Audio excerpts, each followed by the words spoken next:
Ton corps est aussi beau que l'or, que l'aurore. Imi, imi, imi, imi. Imi, imi, imi, imi. Pengertian teori konektivisme. Teori konektivisme ini merupakan salah satu teori dalam aliran behavioristik yang dikemukakan oleh Edward Lee Thorndike. Nah, teori ini itu menjelaskan bahwasanya proses belajar itu terjadi karena adanya hubungan atau koneksi antara stimulus dan juga respon. Nah, dalam teori ini, belajar itu dianggap berhasil ketika hubungan antara stimulus dan juga respon itu semakin kuat. Nah, hubungan ini tuh dia tidak terjadi secara langsung, akan tetapi melalui proses latihan, pengulangan, dan juga pengalaman. Contoh dalam kehidupan sehari-hari itu adalah seorang anak yang setiap pagi diminta merapikan tempat tidurnya. Nah, jadi untuk merapikan tempat tidurnya ini adalah stimulus, kemudian dia melakukannya itu adalah responnya. Nah, jika hal ini terus dilakukan, lama-kelamaan anak ini akan terbiasa melakukannya tanpa disuruh lagi. Nah, jadi ini menunjukkan bahwasanya telah terbentuknya koneksi antara stimulus dan juga respon. Selanjutnya ada latar belakang teori konektivisme. Teori konektivisme ini dimulai dari eksperimen yang sangat terkenal, yaitu dengan hewan juga. Nah, terutamanya itu adalah kucing. Nah, jadi kucing ini dimasukkan ke dalam sebuah kotak atau puzzle box. Nah, dalam kondisi tersebut kucing itu harus menemukan jalan keluar, entah itu dengan menekan tuas atau mekanisme tertentu. Nah, pada awalnya kucing itu dia melakukan berbagai tindakan secara acak, seperti mencakar, melompat, dan juga mendorong-dorong benda yang ada dalam kotak tersebut. Namun setelah beberapa kali percobaan, kucing ini dia mulai menemukan cara yang tepat untuk keluar, dan waktu yang dibutuhkan pun dia juga semakin cepat. Nah, jadi dari eksperimen ini, Thorndike ini dia menyimpulkan bahwasanya belajar itu terjadi melalui proses coba-coba. Nah, ketika respon yang berhasil itu akan diperkuat dan diingatnya. Nah, kemudian respon yang gagal itu akan dia lupakan atau dia tinggalkan. Konsep dasar konektivisme. Konsep utama dalam teori ini adalah bahwa belajar itu merupakan proses pembentukan antara hubungan antara stimulus dan juga respon melalui pengalaman. Nah, hubungan ini akan semakin kuat jika sering digunakan dan juga akan melemah jika tidak pernah digunakan.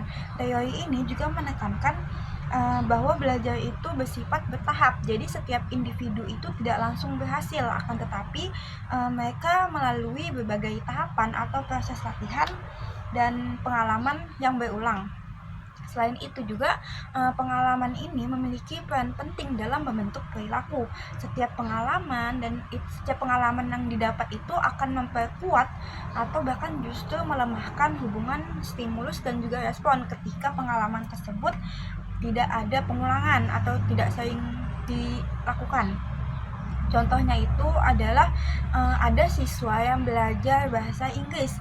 Nah, pada awalnya dia ini sulit sekali memahami kosakata dalam bahasa Inggris, akan tetapi dengan sering membaca, mendengar, terus dia berlatih, maka lama-kelamaan dia akan terbiasa dan juga lebih mudah memahami.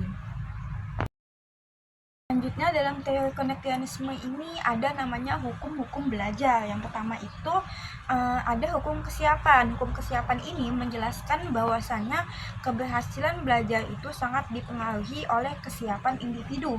Kesiapan ini itu bisa berupa kesiapan fisik, mental, maupun juga emosional. Nah, jika seseorang siap, maka proses belajarnya itu pun akan berjalan lebih optimal dan juga lebih efektif. Contohnya itu siswa yang datang di dalam kelas dalam keadaan sehat, cukup tidur dan juga siap belajar, maka dia akan lebih mudah memahami materi dibandingkan siswa yang sedang lelah atau sedang tidak fokus. Nah, yang kedua itu ada hukum latihan. Hukum latihan ini menjelaskan bahwasanya semakin sering suatu hubungan stimulus dan juga respon ini digunakan, maka hubungan tersebut akan semakin kuat. Sebaliknya, jika hubungan ini tidak sering digunakan, maka hubungan tersebut akan melemah. Contohnya itu adalah siswa yang rutin mengerjakan soal latihan akan lebih cepat memahami materi. Sebaliknya, jika dia jarang berlatih, maka siswa ini dia akan mudah lupa. Yang ketiga itu adalah hukum akibat. Hukum akibat ini menjelaskan bahwa respon yang menghasilkan akibat menyenangkan cenderung itu akan diulang.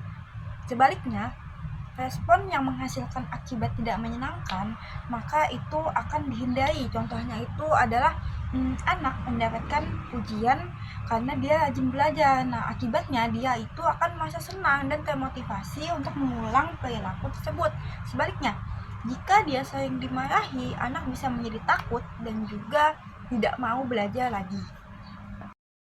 Selanjutnya ada proses pembelajaran menurut konektianisme. Dalam teori ini, proses pembelajaran itu dimulai dari adanya stimulus yang diberikan oleh lingkungan, guru, ataupun orang tua. Kemudian individu memberikan respon terhadap stimulus tersebut. Respon yang dianggap sesuai atau benar itu diperkuat melalui latihan ataupun penguatan seperti contohnya pujian, hadiah, atau nilai yang baik.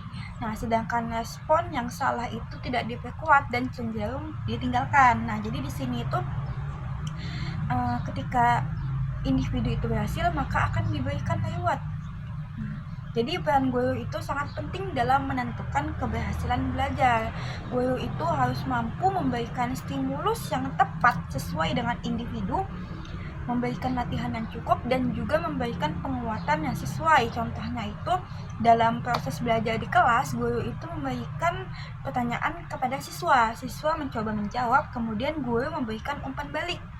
Nah, jika jawaban benar, mungkin siswa akan diberikan aplaus, tepuk tangan, ataupun pujian. Nah, hal ini akan meningkatkan kepercayaan diri siswa dan juga motivasi belajarnya itu akan semakin tinggi.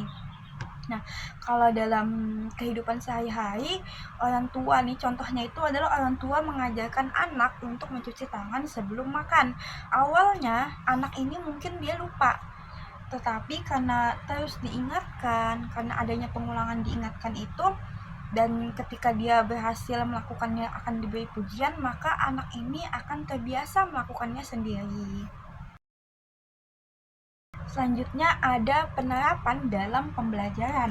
Nah, teori konektianisme ini banyak diterapkan dalam dunia pendidikan, terutama dalam pembelajaran yang membutuhkan latihan dan juga pembiasaan. Nah, dalam praktiknya itu, teori ini menggunakan 3 metode, yaitu yang pertama adalah latihan berulang, yang kedua adalah pembiasaan, yang ketiga adalah pemberian reward atau punishment. Nah, jadi reward atau punishment ini adalah memberikan hadiah atau pujian ataupun memberikan hukuman. Contohnya itu adalah dalam pembelajaran membaca, anak itu diajarkan mengenali huruf melalui pengulangan, lagu, ataupun permainan. Nah, dengan seringnya pengulangan, anak ini akan lebih mudah mengingat huruf. Nah, contoh lainnya itu juga ada dalam pembelajaran disiplin. Siswa itu dibiasakan tepat waktu ke sekolah. Jika datang tepat waktu, maka akan diberikan apresiasi. Nah, sebaliknya ketika dia terlambat, maka dia akan mendapatkan teguran. Nah, jadi hal ini itu membentuk kebiasaan yang disiplin yang diberikan oleh reward ataupun punishment.